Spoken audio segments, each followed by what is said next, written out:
Bulletin का बाकायदा आगाज करेंगे। वफाकी काबीना ने सुप्रीम कोर्ट तरमीमी प्रैक्टिस एंड प्रोसीजर ऑर्डिनेंस मंजूर कर लिया है। प्रैक्टिस एंड प्रोसीजर तरमीमी ऑर्डिनेंस 2024 की सदर से जल्द मंजूरी का इम्कान भी है, जबकि ऑर्डिनेंस से चीफ जस्टिस का मुकदमात मुकर्रर करने का इख्तियार बढ़ जाएगा। वजारत कानून ने गुज़िश्ता रोज़ ऑर्डिनेंस वज़ीर आज़म और काबीना को भिजवाया था। चीफ जस्टिस सुप्रीम कोर्ट का सीनियर जज और चीफ जस्टिस का मुकर्रर करदा जज केस मुकर्रर करेगा। ऑर्डिनेंस इससे पहले कानून में चीफ जस्टिस और 2 सीनियर तरीन जजेस का 3 नुकरी बेंच मुकदमात मुकर्रर करता था। बेंच अवामी अहमियत और बुनियादी इंसानी हुकूक को मद्देनजर रखते हुए मुकदमात को देखेगा। ऑर्डिनेंस हर केस और अपील को रिकॉर्ड किया जाएगा और ट्रांसक्रिप्ट तैयार किया जाएगा। ऑर्डिनेंस तमाम रिकॉर्डिंग और ट्रांसक्रिप्ट अवाम के लिए दस्तयाब होंगी। ऑर्डिनेंस में ऐसा कहा गया है।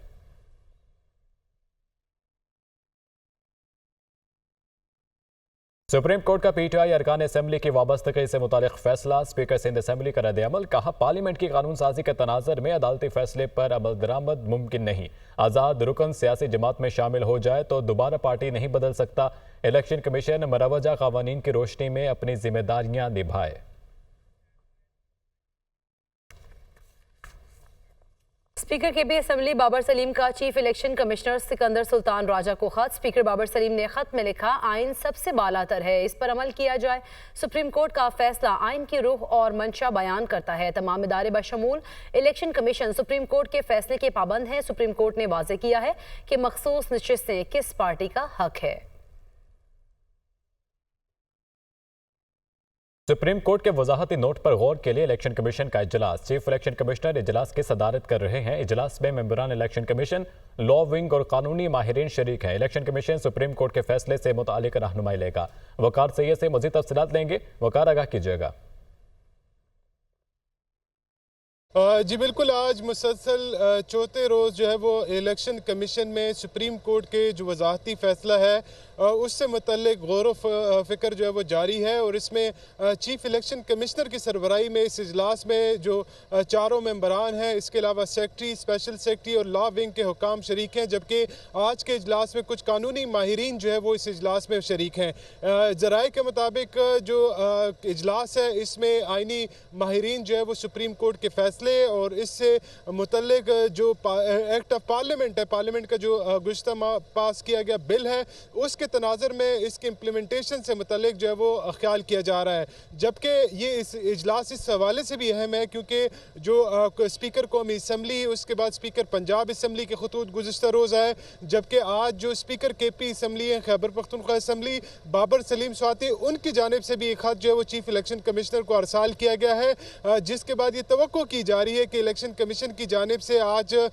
आइनी माहिरीन की आरा आने के बाद ये मामला जो है वो इससे मुतल्लिक फैसला कर लिया जाएगा। ताम गुज़श्ता रात कुछ खबरें चली थी कि शायद इलेक्शन कमीशन इससे मुतल्लिक कोई मुतफर्रिक दरख्वास्त जो है वो सुप्रीम कोर्ट में दायर करना चाहता है। ताम रात गए इलेक्शन कमीशन के तर्जुमान ने इस तरह की तमाम खबरों की जो है वो तरदीद की और उनकी जानिब से कहा गया कि ये सिर्फ जो है वो क्यासा रही है, इसमें कोई हकीकत नहीं है।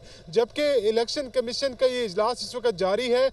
पीर को पहला मुशावरती इजलास हुआ, उसके बाद गजटेड छुट्टी थी और बुध और जुमरात को ये इजलास हुआ और आज चौथा दिन है कि मुसलसल ये जो मुशावरत का अमल है वो जारी है। जबकि गुज़श्ता रोज़ मुशावरत का अमल इस वजह से मुकम्मल नहीं हो सका कि इलेक्शन कमीशन जिन आइनी माहिरीन से जो है वो आरा लेना चाह रहा था वो मुख्तलिफ अदालतों में मसरूफ़ थे और वो इलेक्शन कमीशन के इजलास में शरीक नहीं हुए थे। बहुत शुक्रिया वकार सैयद। तहरीक-ए-इंसाफ के रहनुमा शिबली फराज ने कहा है कि हुकूमत मखसूस नशिस्तों की सूरत में खैरात लेना चाहती है। अगर हुकूमत खैरात लेना चाहती है तो वो साबित करे कि वो इसके मुस्तहिक है। ये एक सियासी जमात नहीं, आला कार हैं, कंधों पर आए हुए लोग हैं, ये बैसाखियों पर चलने वाले लोग हैं।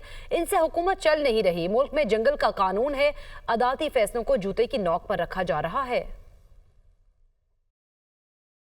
कि ये इलेक्शन जो है पाकिस्तान के अवाम ने तहरीक इंसाफ को दिया और उसी तनासब से हमारी रिज़र्व सीट्स बनती हैं। अगर कोई अब खैरात का माल खाना चाहता है तो पहले अपने आप को साबित करे, जो कि हुकूमत अपने आप को अगर खैरात लेना चाहती है तो फिर उनको वो साबित करे कि वो इस जोगे हैं कि वो खैरात के हकदार बनते हैं, खैरात के मुस्तहिक हैं।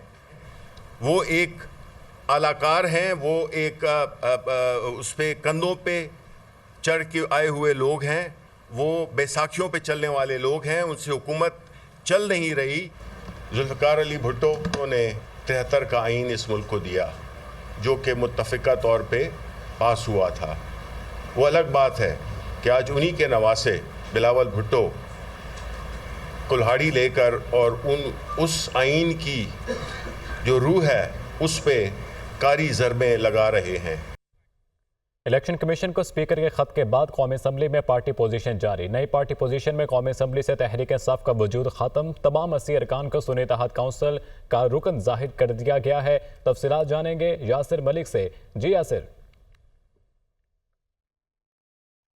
इलेक्शन कमीशन को खत लिखा गया था और खत के बाद जो है वो अब पार्टी पोजीशन में कौमी असम्बली सेक्रेटेरिएट में तब्दीली कर दी गई है और कौमी असम्बली सेक्रेटेरिएट की जानिब से नई जो पार्टी पोजीशन है वो भी जारी कर दी गई है। नई पार्टी पोजीशन में कौमी असम्बली से तहरीक इंसाफ का वजूद जो है वो खत्म हो गया है और तमाम 80 अरकान को सुन्नी इत्तेहाद कौंसिल का रुकन जो है वो जाहिर कर दिया गया है। इससे पहले 39 अरकान तहरीक इंसाफ और 41 को आज़ाद डिक्लेयर जो है वो किया गया था। नए इलेक्शन एक्ट के बाद तरमीम जो पार्टी पोजीशन है उसको भी तब्दील किया गया है और तमाम 80 अरकान को अब सुन्नी इत्तेहाद कौंसिल का रुकन जो है वो जाहिर किया गया है। नून लीग पीपल्स पार्टी JUI से वापस ली जाने वाली नशिस्तों का भी पार्टी पोजीशन में जिक्र जो है वो किया गया है। स्पीकर के खत के फौरन बाद नई पार्टी पोजीशन जारी की गई है। कौमी असम्बली में मुस्लिम लीग नून की 110, पीपल्स पार्टी की 69 नशिस्तें हैं जबकि MQM की 22, काफ लीग 5, IPPs के 4 अरकान हैं।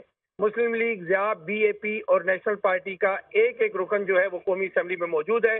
सुन्नी इत्तेहाद कौंसिल के 80 JUI पे 8 आज़ाद अरकान की तादाद भी 8 है और PK मैप, BNP मेंगल और MWM की एक एक नशिस्त जो है वो कौमी असम्बली में इस वक्त मौजूद है। एक आज़ाद रुकने कौमी असम्बली ने मुस्लिम लीग नून में शमूलियत इख्तियार कर रखी है। इलेक्शन एक्ट पर अमल दरामद की सूरत में 23 मखसूस नशिस्तें नून लीग, पीपल्स पार्टी और JUI को मिलेंगी। मुस्लिम लीग नून 15, पीपल्स पार्टी 5 और JUI को 3 मखसूस नशिस्तें मिलेंगी। पार्टी पोजीशन जो है वो जब से गुज़िश्ता रोज स्पीकर की जानिब से जो खत लिखा गया था इलेक्शन कमीशन को उसके बाद आज ये पार्टी पोजीशन जो है उसको चेंज किया गया। जी यासिर, तो जो नशिस्तें थी जो कि वापस ले ली गई थी, नून लीग, पीपल्स पार्टी, JUI की जो मखसूस नशिस्तें थी उसे वापस ली गई थी, तो अब इन नशिस्तों से मुतालिक क्या फैसला हुआ है? देखें, जो इलेक्शन एक्ट में अमल दरामद की सूरत में जो 23 मखसूस नशिस्तें थी वो दोबारा नून लीग, पीपल्स पार्टी और JUI को मिल गई हैं और इस तरह से मुस्लिम लीग नून 15, पीपल्स पार्टी 5 और JUI को 3 मखसूस नशिस्तें जो हैं वो मिलेंगी। और चूंकि अब ये इलेक्शन एक्ट पर अमल दरामद जो है वो किया गया है और उसको मद्देनजर रखते हुए और जो गुज़िश्ता रोज जो स्पीकर कौमी असम्बली सरदार एयाज सादिक की जानिब से chief election commissioner Sikandar Sultan Raja को खत लिखा गया था, उसके बाद जो है ये अब जो कौमी असम्बली सेक्रेटेरिएट है उनकी जानिब से जो पार्टी पोजीशन है इस वक्त कौमी असम्बली में तमाम जमातों की उसको बड़े वाजे कर दिया गया और उसको क्लियर किया गया। जी यासिर, लेकिन ये भी बताइएगा जो सुप्रीम कोर्ट का ऑर्डर था क्या उसके खिलाफ ये जाके किया गया फैसला?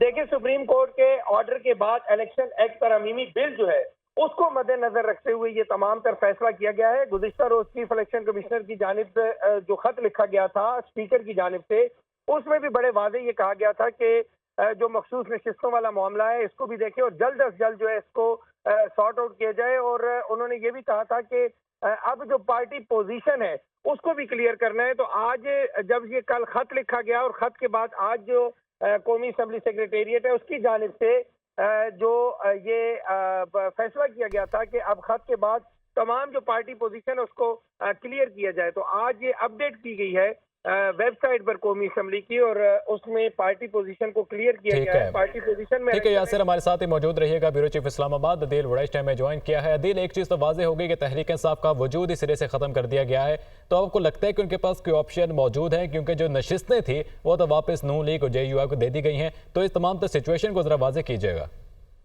देखें, एक चीज तो कल वाजे हो गई जब स्पीकर हजरात की जानिब से इलेक्शन कमीशन को खतूत लिखे गए और इस हवाले से जो अब खुद इस पे इक़दामात उठाते हुए खुद एक स्टैंड लेते हुए कौमी असम्बली सेक्रेटेरिएट ने एक बड़ा इक़दाम उठाया है कि उसने सुप्रीम कोर्ट ऑफ पाकिस्तान का जो फैसला था जिसमें कम अज कम वो जो 39 अरकान जो थे उनको तहरीक इंसाफ का जो रुकन डिक्लेयर किया गया था। बाकी 41 के हवाले से एक कंट्रोवर्सी चल रही थी, उसके हवाले से क्लैरिटी आनी थी, अदालत ने उस पर क्लैरिटी भी दे दी। लेकिन अब ये जो 80 अरकान हैं, इनको सुन्नी इत्तेहाद कौंसिल का जाहिर किया जाना, ये बिल्कुल दुरुस्त बात है कि इसमें फिर पाकिस्तान तहरीक इंसाफ का जो वजूद है कौमी असम्बली में, उसको ही खत्म कर दिया गया। अब ये जो 80 अरकान हैं, ये चूंकि सुन्नी इत्तेहाद कौंसिल में चले गए और सुप्रीम कोर्ट का मखसूस नशिस्तों से मुतल्लिक जो फैसला है उसमें कहीं भी ये चीज एस्टैब्लिश नहीं होती कि मखसूस नशिस्तें जो हैं वो सुन्नी इत्तेहाद कौंसिल को दी जाएं। तो सुन्नी इत्तेहाद कौंसिल जो है वो उसको ये 80 नशिस्तें दिए जाने के बाद मखसूस नशिस्तों का मामला अब लगता ये है कि उसमें जिस तरह से हुकूमत ये चाहती थी, जिस तरह से पहला जो डिजाइन था, जिसके बाद मामलात जो थे सुप्रीम कोर्ट ऑफ पाकिस्तान में गए थे, अब बज़ाहिर ऐसा लगता है कि मखसूस नशिस्तें जो हैं उनकी तकसीम का अमल जो है ठीक है वो मुकम्मल कर लिया बहुत जाएगा। शुक्रिया। हम मजीद इसके ऊपर गुफ्तगू करेंगे। यासिर मलिक भी हमारे साथ मौजूद थे, बहुत शुक्रिया।